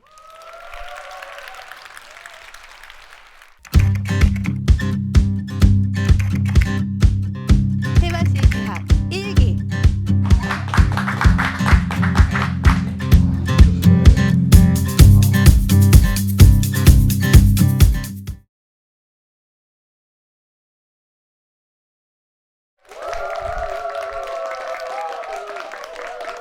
안녕하세요. 피자 이탈리 공동대표 피자 천재 강광석입니다.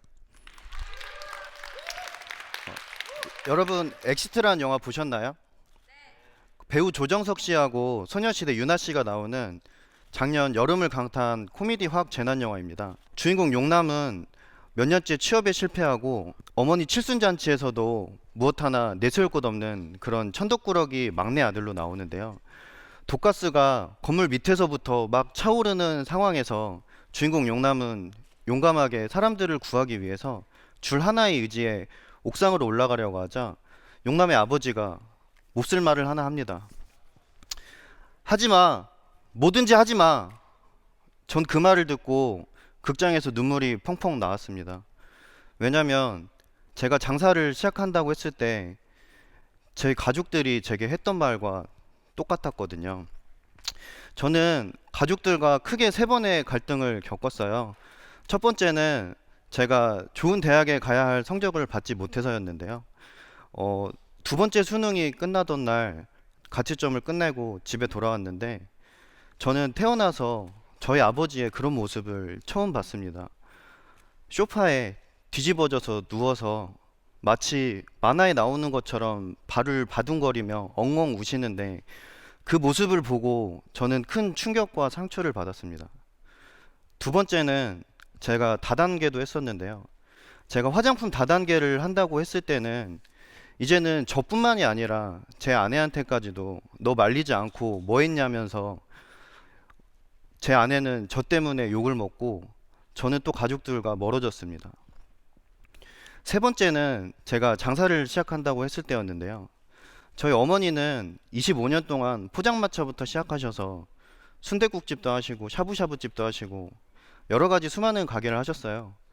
그래서였는지 제가 장사를 한다고 했을 때는 장사가 잘 돼도 장사가 안 돼도 불행하니 너 장사하지 마. 너 장사할 거면 엄마랑 옥상 올라가서 뛰어내리자. 이런 극단적인 얘기도 하실 정도였어요. 제가 장사가 잘 되지 않아서 오토바이를 타고 배달 일을 시작하려고 했을 때에도 저희 어머니는 오토바이 타고 너 죽으려고 그러냐. 용남이 아버지처럼 하지 말라고. 뭐든지 하지 말라고만 하셨습니다. 그래서 제가 장사를 시작하고 나서는 한동안 제가 오면 안 되는 곳에 있는 것처럼 불편했습니다. 제가 장사를 성공을 해서 많은 돈을 벌거나 제가 원하는 욕구를 채우려고 하기보다는 우리 가족에게 나 잘났어요 라는 것을 보여주고 싶었는지도 모르겠어요. 여러분도 그렇지 않으세요? 네. 저는 처음에 9평짜리 작은 매장에서 시작을 했어요. 그때 알바가 한 명 있었거든요. 그때 그 친구를 앉혀놓고 제가 했던 말이 있어요. 지금은 네가 보기에 비록 작은 가게지만 나는 애플이나 삼성처럼 시스템을 갖추어서 장사해서 나는 매장 여러 개 내는 게 내 꿈이야. 그때는 그 친구가 되게 비웃었거든요. 근데 그 친구의 비웃음과는 다르게 저희는 각종 푸드테크 기술들을 접목하고 혁신적인 시스템을 도입하면서 피자계 애플이 되었습니다. 그리고 저희는 현재 40개의 가맹점, 연매출 100억 이상을 하는 저희 회사에서 이끄는 공동 대표가 되었습니다.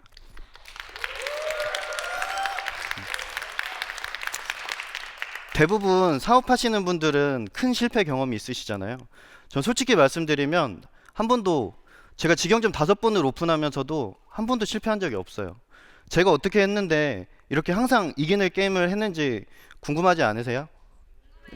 그것을 오늘 좀 말씀드려볼까 합니다. 애플은 다르게 생각하라 그랬고 삼성은 마누라 빼고 다 바꾸라 그랬어요. 사업은 배포 있게 크게 하는 거라면서요.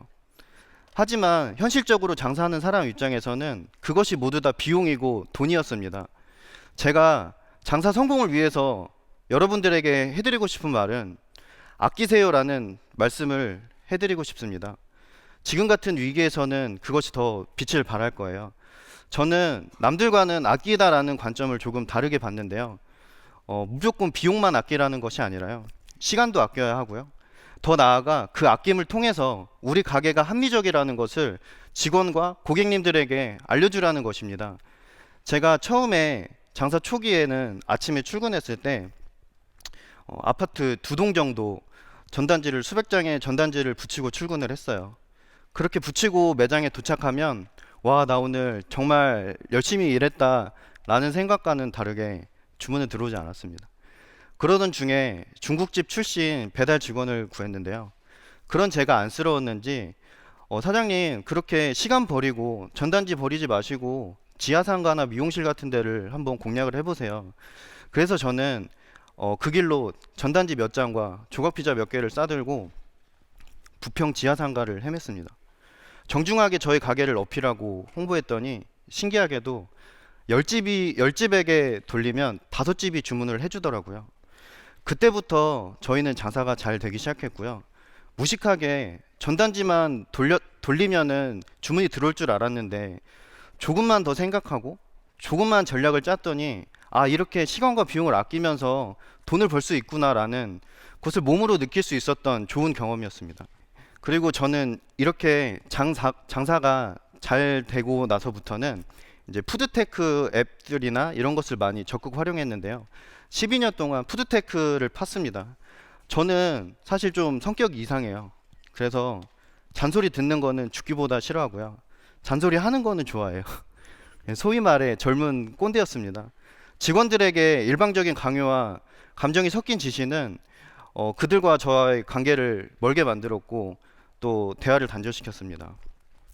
이러한 문제점을 자각하고 이러한 문제점들을 해결하기 위해 제가 몇 가지 노력을 했는데요. 보통 사장님들이 지각하지 말라고 직원들에게 잔소리 많이 하시잖아요. 사실 직원들 그렇게 잔소리해도 잘 새겨듣지 않아요. 저희는 그래서 근태 관리 앱을 통해서 그들이 스스로 알바 시간을 관리하게 하고 관리자들이 지켜볼 수 있는 시스템을 만들었습니다. 그렇게 해서 2월 달에 오픈해서 오픈일에 단 한 번도 지각이 없었습니다. 그리고 직원들과의 업무의 지시와 수행 과정에 있어서도 말로 하면은 불필요하게 감정적인 지시가 들어가서 저희는 앱을 통해서 하게 함으로써 직원들의 이제 활용을 높이고 감정적인 불만을 없애줌으로써 그것 또한 비용을 아낄 수 있었습니다. 이러한 앱들이 출시되면 가장 먼저 매장에 적용함으로써 저희는 이번에 중소벤처기업부에서 주최하는 스마트 상점 콘테스트에서 1등을 하는 등의 또 다른 기회로 이어졌습니다. 저는 이제는 잔소리는 휴대폰 앱들에게 맡기고 저는 직원들의 꿈과 일상을 들어주는 멘토가 되기로 결심을 했습니다. 이렇게 제가 장사가 잘 되고 제가 비용을 아끼는 방법들이 소문이 나기 시작하면서 주변에서 프랜차이즈를 권유를 했고 또 프랜차이즈를 매장을 내달라고 하시는 분들이 많이 생겼었는데요. 저희는 처음 가맹 본사를 공유 사무실에서 시작했습니다. 그때 당시에는 저는 사무실 공간도 필요 없었고요. 노트북 한 대만 있었으면 됐습니다. 그렇게 해서 저희는 월 15만 원에 공유 사무실 로비에서 저희 프랜차이즈 가맹본부가 설립이 됩니다. 디자인이나 물류 같은 것도 처음부터 시작하면 큰 비용이 드는데요. 저는 외주화를 통해서 고정비를 아끼고 꼭 건별로 그때는 지급하는 것이 저희한테는 합리적이었습니다. 그렇게 함으로써 비용을 아껴 점주님들 교육에 신경을 쓸 수 있었고 역량을 강화시키는데 저희가 힘을 쓸 수 있었습니다. 제가 최근에 특별하게 좀 아꼈던 경험을 말씀드리고 싶은데요. 그것은 바로 저희 매장에 서빙 로봇을 도입을 하게 된 것이었습니다. 제가 2월 달에 매장을 오픈하면서 가장 크게 고민했던 부분이 바로 인건비였는데요. 그렇게 고민하던 찰나에 아내와 머리도 식힐 겸 베트남 여행이나 가자. 그렇게 해서 공항에 갔는데 공항에 있는 중식당에서 로봇이 서빙을 해주는 거예요. 저는 그때 이거다 생각해서 저희는 인천에서 두 번째로 서빙 로봇을 도입을 하게 됩니다. 지금은 서빙의 90%를 로봇이 담당하고 있고 주말 알바 비용으로 직원 한 명의 인건비를 대체하는 높은 효율을 내고 있어요. 그리고 작은 식당들은 보통 소규모 인원으로 이루어지기 때문에 주방에서 음식을 하다가도 서빙을 하는 경우가 생겨요. 그렇게 되면 앞치마도 지저분하고 그럼 고객도 불편하고 직원도 민망한 상황이 생기는데요. 이런 부분을 좀 로봇이 깔끔하게 해결을 해 주었습니다. 그리고 또 주방 앞까지만 나와도 나머지는 다 로봇이 서빙을 하기 때문에 동선의 50%가 줄었고 근무 피로도가 줄었습니다. 그리고 또 홍보부장으로서의 역할도 톡톡히 하는데요. 다른 매장들은 보통 사진 게시글이 많아요. 음식 사진이나. 근데 저희는 로봇이 움직이기 때문에 동영상 게시글을 많이 올려주셔서 SNS 상에 최상단에 노출이 되는 저희도 예상치 못한 성과를 얻게 되었습니다. 로봇이 설거지까지 해줬더라면 제가 로봇에 월급을 좀 더 줬을 텐데 이 점이 좀 아쉽지만 나중에는 그런 것까지 하는 로봇이 나오겠죠. 저희는 아이들이 좋아할 줄 알았는데 생각보다 어른들이 손뼉치면서 좋아하실 정도로 너무 좋아하시더라고요. 저희가 C급 상권임에도 불구하고 코로나가 확산 중임에도 불구하고 2월에 오픈해서 6개월 만에 매출이 5배가 올랐습니다. 하지만 이것은 저희가 스마트 오더나 서빙 로봇 도입으로 해서 얻어낸 결과는 아니라고 생각을 합니다. 고객님들에게 저희의 진심이 전달됐기 때문에 이런 결과가 나오게 된 것입니다. 저는 더불어 성공하는 방법은 자기 그릇을 확인할 수 있는 사람이 성공하는 것 같아요. 많은 사람들이 더 크고 더 많이라는 야망을 가지는데 진짜 인생에서 성공하는 비결은 어쩌면 자기가 다룰 수 있는 사람과 공간의 크기를 찾아내는 것이 비결이 아닐까 싶어요. 여러분의 그릇은 무엇입니까? 코로나는 어쩌면 나는 어떻게 성공할 수 있는지, 나는 어떤 그릇을 가진 사람인가를 돌아보는 시기인가 싶어요. 작은 그릇으로 시작해서 큰 그릇으로 늘려가세요. 큰 돈 쓴다고 절대 큰 그릇이 되진 않습니다. 마지막으로 어려운 시기에 진짜 코로나를 이기는 방법은 사무실비를 아끼고 로봇을 도입해서 인건비를 아끼고 푸드테크 기술을 활용해서 비용을 아끼는 것보다 더 중요한 게 하나 있는데요. 그것은 바로 여러분 주변 사람들을 아끼는 것입니다. 저는 아내와 연애할 때 첫 생일을 챙겨주지 못했어요.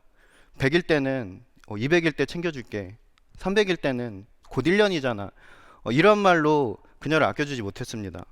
만난 지 한 달도 안 됐는데 그때 주말 알바가 빵꾸 나는 상황이 생겼었거든요. 그래서 제가 그때 당시 여자친구였죠. 아내에게 어차피 우리 자주 바빠서 못 만나는데 데이트 겸 와서 일을 해달라고 부탁을 했어요. 그랬더니 아내의 친구들이 너 그렇게 하다가 발목 잡힌다고 다시는 다음에 절대 부르지 못하게 가서 접시를 깨라고 했다고 하더라고요. 다행히 이렇게 제가 말하고 보니 참 나쁜 놈이었네요. 네. 하지만 다행히 그녀는 접시를 깨지 않았고 제 이기적인 성격을 바꿔주었습니다. 그래서 저도 그녀를 아껴주기 시작했고 주변 사람들을 아껴주기 시작했습니다. 그리고 직원들에게도 뭐 푸드테크 앱을 활용하거나 서빙 로봇을 도입해서 그들에게 잔소리를 하지 않으려고 노력을 하고 그들을 아껴주었습니다. 그렇게 노력하지 않았더라면 지금 제가 가지고 있는 장사에 대한 해안이나 빨리 가는 지름길을 찾지 못했을 것 같아요. 제가 여러분들에게 다시 한번 강조드릴 메시지는 여러분 아끼세요. 그리고 주변 사람들을 아껴주세요. 그럼 길이 보이실 겁니다. 이상으로 강연을 마치겠습니다.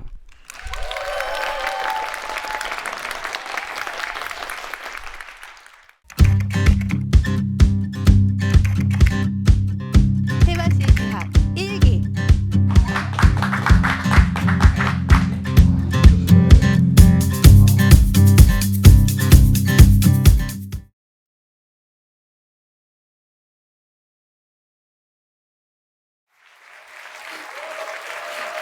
반갑습니다. 반갑습니다. 반갑습니다, 여러분. 저는 중랑구 면목동에서 장수만세라는 요식업을 하고 있는 장임택입니다. 오늘 제 주제는 자영업으로 억대 연봉 받는 평생 내 직장 만들기, 요 제목으로 제가 정해봤어요. 그 전에 잠깐 제 과거 얘기 먼저 들려드릴게요. 저는 25년 전에 처음 직장 생활을 했어요. 남들이 이렇게 부러워하고 선만 받는 증권회사에 했어요. 처음 입사했더니 정말 좋더라고요. 일단은 돈을 많이 줘요. 그리고 자기 시간도 많고 주식을 다루다 보니까 기타 소득을 되게 많이 받았어요. 그렇게 쭉 지내고 있는데 어느 날 저한테 정말 큰 행운이 와요. 어마어마한 행운이 와요. 그때 저는 날짜도 잊지를 못하는데요. 2001년 9월 11일이었어요. 저는 그날 10만 원을 투자했어요. 주식은 아니고요. 선물 옵션이라는 상품이 있었어요. 그리고 그날 저녁에 잠을 잤는데 그 다음날 아침에 통장의 잔고가 엄청 불어난 거예요. 제가 10만 원으로 단 하루 저녁에 과연 얼마를 벌었을까요? 1억? 10억? 10만 원? 너무 센 거 아닙니까? 정확히 말씀드리면 860배의 수익률을 받았어요. 금액으로 따지면 8,600만 원이고요. 그 당시 화폐 가치로 따지면 서울 근교에 있는 아파트 한 채를 살 수 있는 돈이었어요. 제 기분이 어땠을까요? 정말 하늘을 날아다니는 기분이었습니다. 더 신기한 것은 그날 이후부터 벌어진 일이에요. 매일매일 저한테 행운이 들어와요. 통장 잔고가 100만 원씩, 200만 원씩 계속 불어나는 거예요. 남들 한 달치 월급이죠.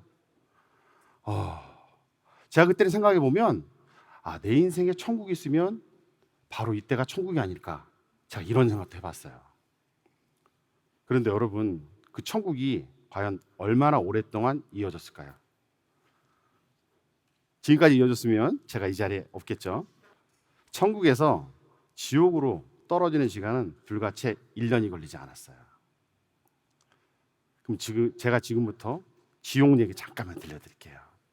승승장구하던 투자가 어느 날부터인가 마이너스로 돌아서기 시작한 거예요. 그러면서 서서히 통장 잔고가 말라가기 시작을 해요. 그럼에도 불구하고 저는 계속 무리한 투자를 계속 하게 되는 거죠. 그러더니 결국은 통장 잔고가 완전히 바닥을 드러냈어요.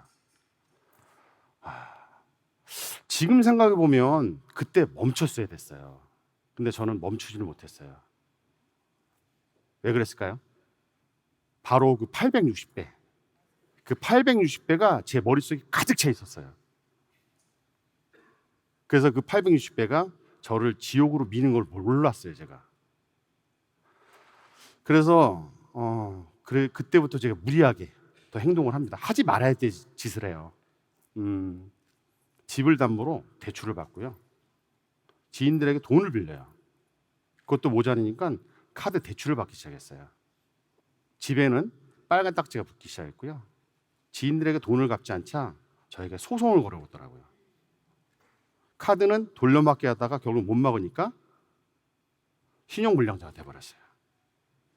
근데 이 모든 사실을 회사가 알아버렸어요. 증권회사인데 그나무로 바로 잘렸습니다.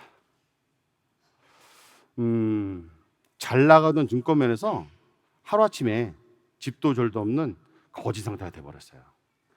정신을 차리고 보니 두 딸과 제 아내, 저 네 식구가 갈 데가 없어요. 다행히 저희 처갓집에서 방 하나 내줘서 그때부터 단칸방 생활을 합니다. 그때 저는 세상에 대한 불만도 많았고요. 회한도 있었고 반성도 했고 정말 죽고 싶은 마음이었어요. 그래서 자포자기하는 마음으로 매일 술로 지새우게 됩니다. 그렇게 지새우던 어느 날 제가 제 아내에게 하지 말아야 될 얘기를 해버려요. 여보,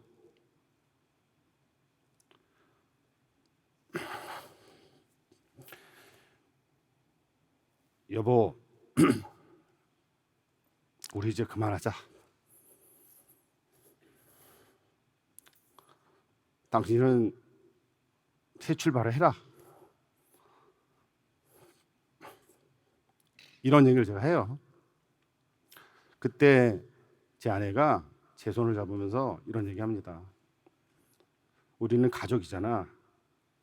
가족이 이렇게 헤어지면 안 된다. 이런 얘기를 합니다.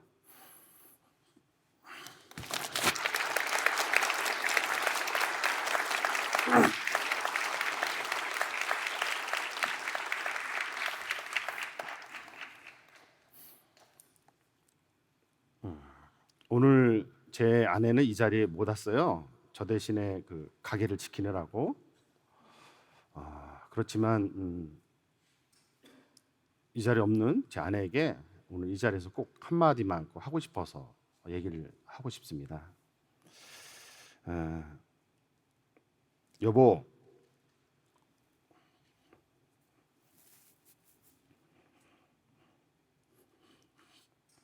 고맙습니다. 그때 내 손을 잡아줘서 앞으로 내가 정말 잘할게.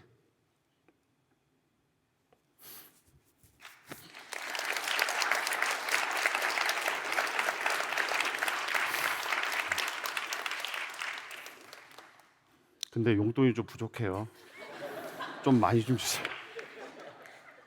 주식은 절대 안 할게요. 그때 그 아내 얘기 듣고 나서 그때부터 제가 정신을 차리기 시작했어요. 그래서 그때부터 이제 제 취업을 위해서 정말 열심히 뛰어다녀요. 근데 신용불량자를 받아주시는 입장은 거의 없더라고요. 그렇지만 열심히 뛰어다녔죠. 그때 어떤 보험회사가 연락이 와요. 근데 여러분 그거 아세요? 그 당시만 해도 전산망이 지금처럼 발달되지 않았어요. 그래서 그들이 제가 신분인지 모르고 저를 뽑아주더라고요. 그래서 제가 보험회사 취직해서 보험 세일즈 정말 열심히 했어요. 발바닥에 땀날 때까지. 그런데 제 생활은 바뀌지 않더라고요. 왜냐하면 그동안 제가 너무 많은 일을 많이 벌려놔서 바뀌지 않았어요. 그렇지만 어떻게 합니까? 가장이고 우리 가족이 있는데 정말 열심히 일을 했죠.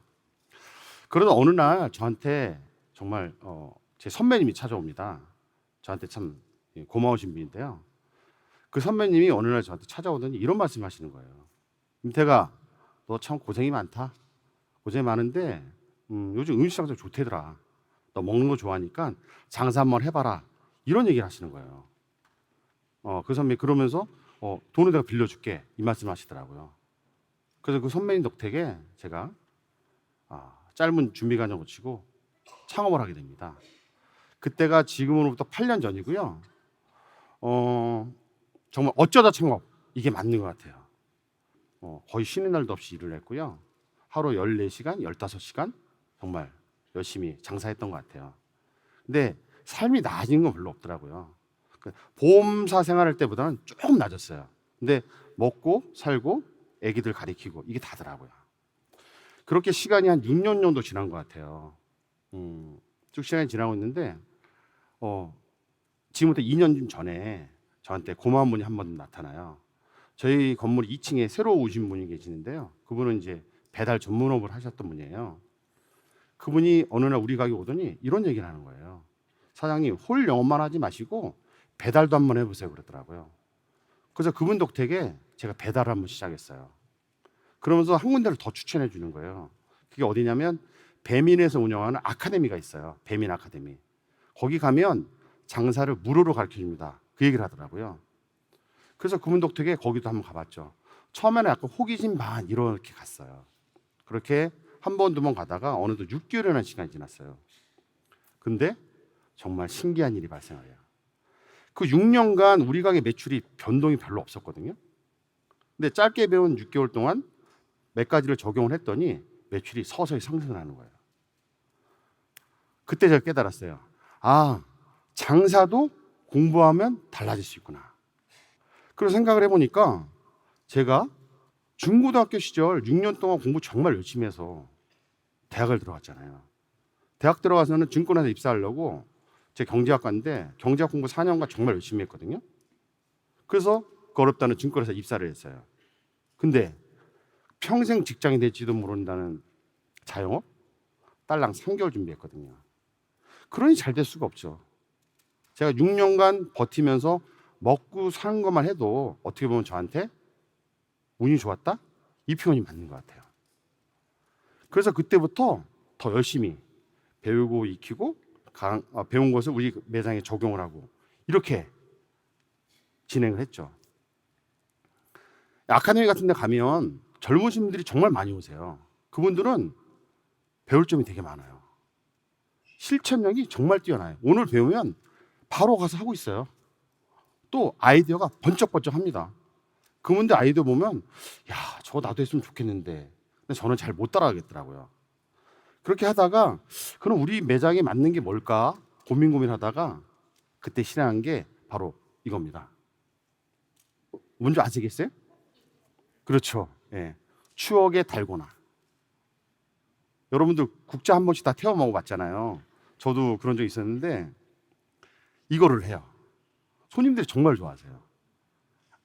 아무 때나 하는 건 아니고요. 포인트가 있어요.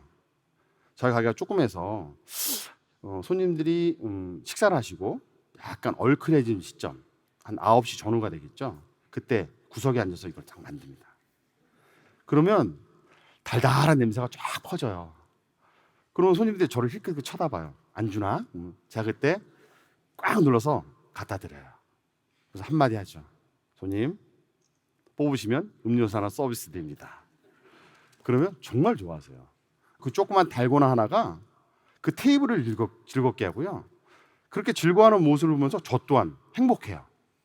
그러면서 매출이 같이 성장을 하는 거예요. 그 밖에 배운 것들 정말 여러 가지 써먹고 하나씩 적용하고 이렇게 했죠. 매출은 계속 성장하고 우리 가게는 계속 진보하고 있더라고요. 제가 장사 처음 시작할 때 이런 생각을 한 적이 있어요. 나도 한 달에 1,000만 원만 벌었으면 정말 원이었겠다. 정말 꿈 같은 얘기였죠. 근데 저 그 꿈 지난 봄부터 지금까지 이루고 있습니다.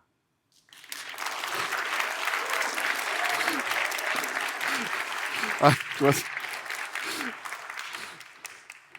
그 꿈 같은 일이 장사 공부를 통해서 현실로 만들어낸 거죠. 100세 시대라는 말씀 하시잖아요. 제 나이 이제 갓 50 넘었습니다. 앞으로 살아야 될 날이 무려 50년이나 남았어요. 저는 장사 공부로 제 인생을 하나씩 바꿔가고 있고 제2의 전성기를 맞이하고 있습니다. 오늘 보니까 저보다 조금 연배이신 분들도 계시고 제 나이 또래 분들도 계시고 저보다 젊으신 분들도 많이 오셨는데 우리 학교 다닐 때 공부 열심히 했잖아요. 그게 어떤 공부였을까요? 입시 위주의 공부밖에 우리 하지 않았잖아요. 그런데 이제는 그런 공부가 아니고 정말 실제 생활에 써먹을 수 있는 공부, 내 자신을 위한 공부, 내 미래를 위한 공부를 하신다면 앞으로 남은 인생 정말 행복하고 즐겁게 되지 않을까요? 그런 공부 한번 도전 한번 해보세요. 제가 서두에 말씀드렸죠. 내 인생의 천국은 860배가 터진 증권사 시절이라고. 근데 저는 이제 바뀌었습니다. 제 인생의 천국은 바로 지금입니다. 긴 얘기 들어서 고맙습니다.